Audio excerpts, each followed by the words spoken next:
You know that phase teenagers have of trying to fit in? I had that phase. Wanting to wear the perfect outfits, have the best grades, have a big group of friends, and just be popular. I lived in that mindset for 5 years. For 5 years straight, I just wanted to be popular and just someone better. And maybe the adults in the room can relate to this when you try to fit into conversations or groups back in school or college, or you see your children going through it right now. It's universal. Back then, success to me was simple: be perfect, be popular, and be confident. I never failed. But no matter how hard I tried to fit into groups or conversations, it never clicked. The harder I tried, the more invisible I felt. So it all started in fifth grade. While everyone was playing, having fun, playing a sport, I sat quietly. I was a little underconfident, focused on the textbook, and I really, really wanted to make friends. So that year, I faced bullying and isolation, and it was a tough year for me. And at 10 years old, it feels like the end of the world. I felt like this is it. So in sixth grade, I switched schools.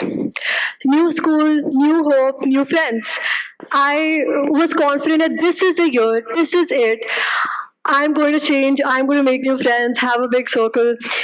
And I made friends, however, I lost them after a few months.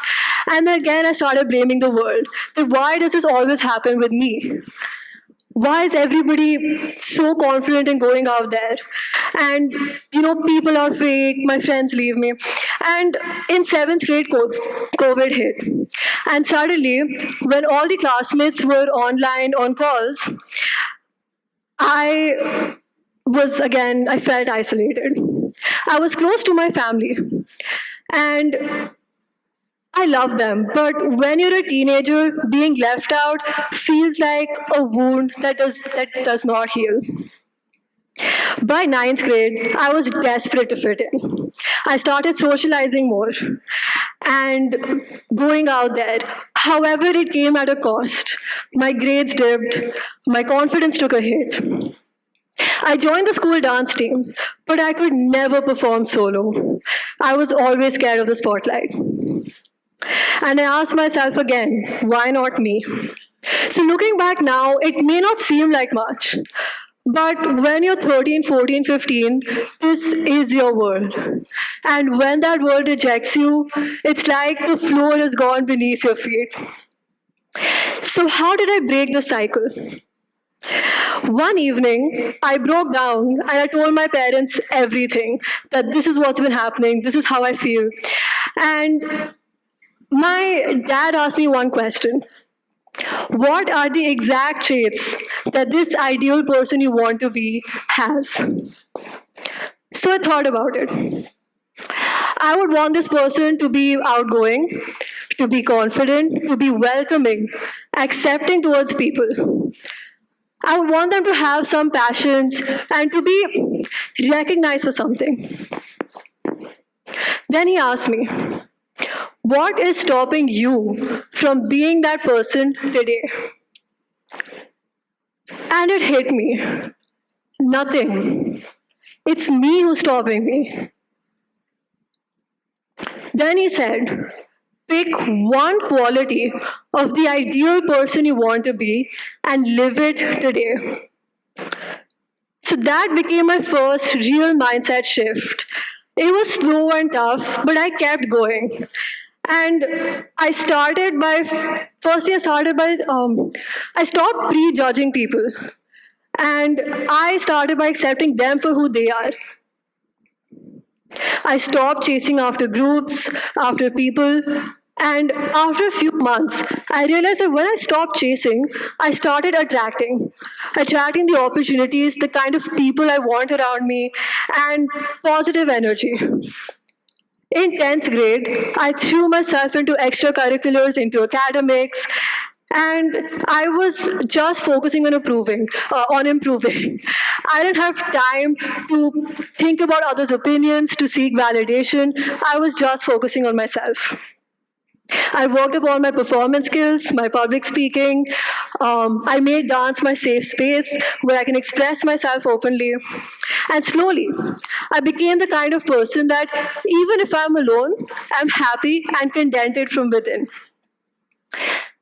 Then came 11th grade, student congress elections. The thought of campaigning terrified me. Talking to new people, asking to win votes, and putting myself out there, it felt impossible. My anxiety was through the roof. But I realized something. I don't need to scream for attention or be loud about it. I just need to be who I am.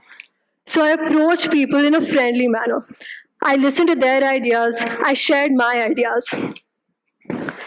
And then I gave a speech to the entire high school. That is something that the old me would have never dared to do. And then came the result day. And I lost by a couple of votes. And I felt crushed. I felt so bad for a couple of days. However, the third or fourth day, I stood back up.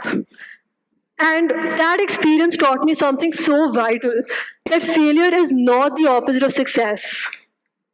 It is a step towards it. It was important for me to not win in that particular category, to understand how far I have come, to deal with not always winning, with losing as well.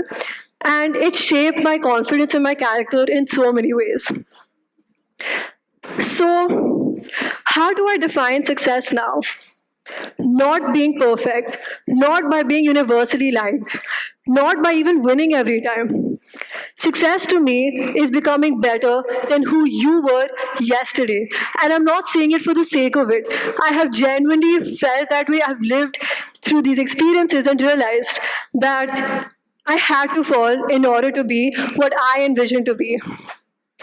Because here's what I've learned. Failure is inevitable. At every stage of life, you will fall. But what gets you back up every time, that one thought, that one belief, that is what success means to me. And for the thought that keeps me going is that if I have done it before and get back up from there, I can do it again. And it's never the end. It always gets better from here. So maybe success was never about being perfect at all. Maybe it was about the willingness to stand out from the crowd. Because in the end, those who change the world, they don't fit into groups. They are the ones who boldly stand out. Today, my definition of success is very different. For me, success is not about being flawless. It's about being my true self every day and showing up as my true self again and again and again. Thank you.